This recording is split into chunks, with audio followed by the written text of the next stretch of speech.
This is a story about a man who left everything behind to find himself on the endless roads of America, and about how the dream of freedom slowly turns into something entirely different.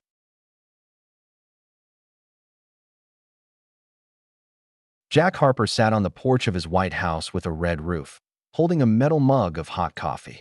Steam slowly dissolved into the cool morning air, mingling with the scents of damp earth and old wood. The wooden railings creaked slightly under his hands, and the paint on the steps was peeling, revealing dark wood grain that smelled of pine and rain.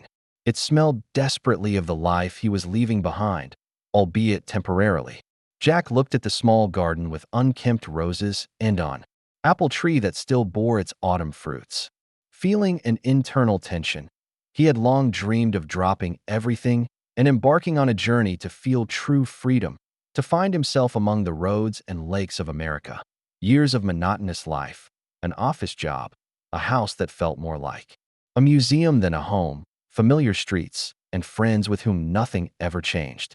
For a long time now, he had imagined himself far from this world, where the wind carried the scent of freedom, and each day was unlike the last.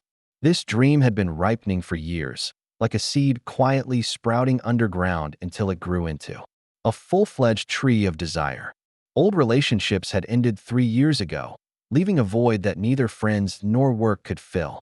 Jack was left alone with his thoughts, and long evenings on the porch, watching the sunset, strengthened his resolve. It was time to leave everything that provided a sense of security and venture into the unknown that he knew long ago that he wasn't going to sell the house. Instead, Jack would lock it up and leave it in the care of his neighbors, people he had known since childhood. Mary Thompson and her husband Henry Thompson, who lived across the road, had seen Jack as a little boy, running around the yard with friends, building forts, and learning to fish in the small creek behind the house. Mary had always been attentive and caring.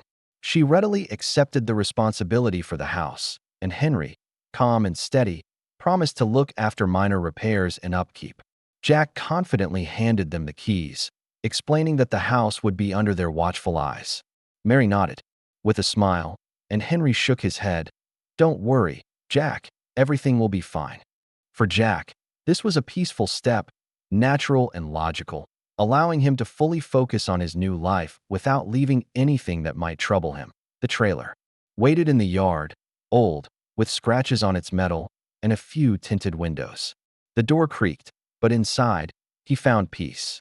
A compact kitchen with a two-burner stove, a mini-fridge with a worn handle, a wooden bed with a dark blue mattress, shelves stocked with fishing gear.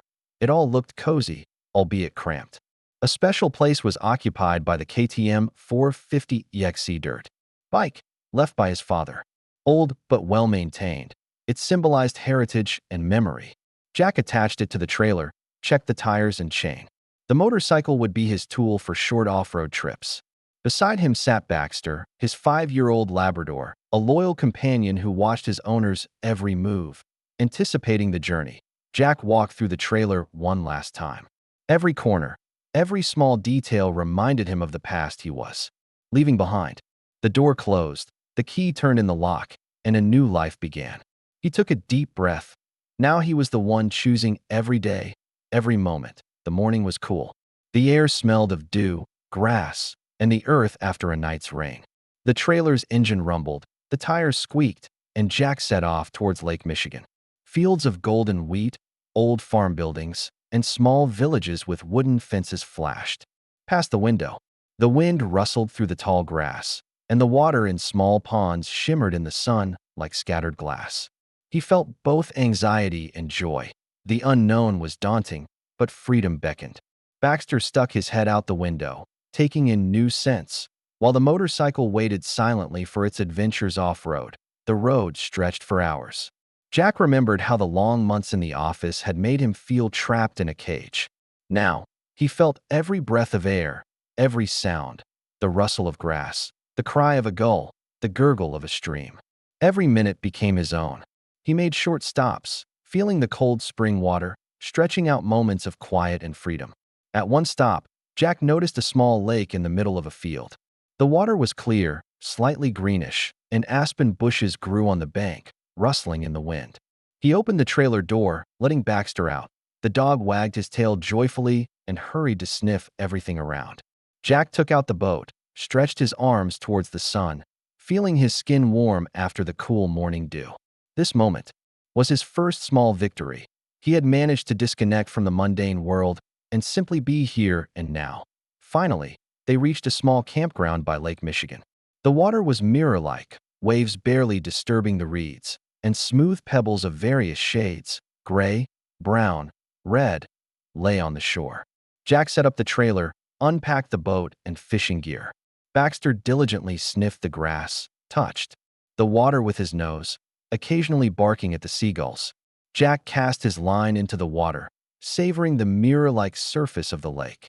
The first nibble and the surrounding silence merged into a harmony he hadn't felt in a long time. Evening descended quickly. Jack built a campfire with dry branches, grilled the fish, and sat down beside Baxter. The first stars appeared over the lake, bright and cold, yet strangely calming. He took out his journal and wrote down his first thoughts about the journey, about the people he would meet, about himself on the road. Anxiety and excitement mixed with the feeling of freedom, which had now become his reality. The next morning, Jack decided to explore the surroundings a bit. He put on his helmet, started the KTM's engine, and rode along forest paths winding between pines and maples. Baxter ran alongside, occasionally jumping over fallen logs. Sunlight filtered through the branches, creating light and shadow patterns on the ground, and the air smelled of resin, fresh grass, and lake water. Every turn of the path revealed new landscapes, small streams, slopes with wild berries, old stone fences left by farmers centuries ago. As he lay down to sleep in the trailer that evening, Jack Harper felt that each day would now be his own, each moment an opportunity for new discoveries and adventures. The idea of leaving everything behind had ripened for years. During those evenings on the porch when he watched the sunset and felt he was only half breathing. The dawn of the next day brought a new light to the lake.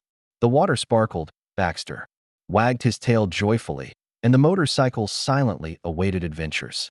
Jack took a deep breath. He had finally taken a step towards his own dream, and now, the roads, adventures, and freedom he had so long yearned for lay ahead.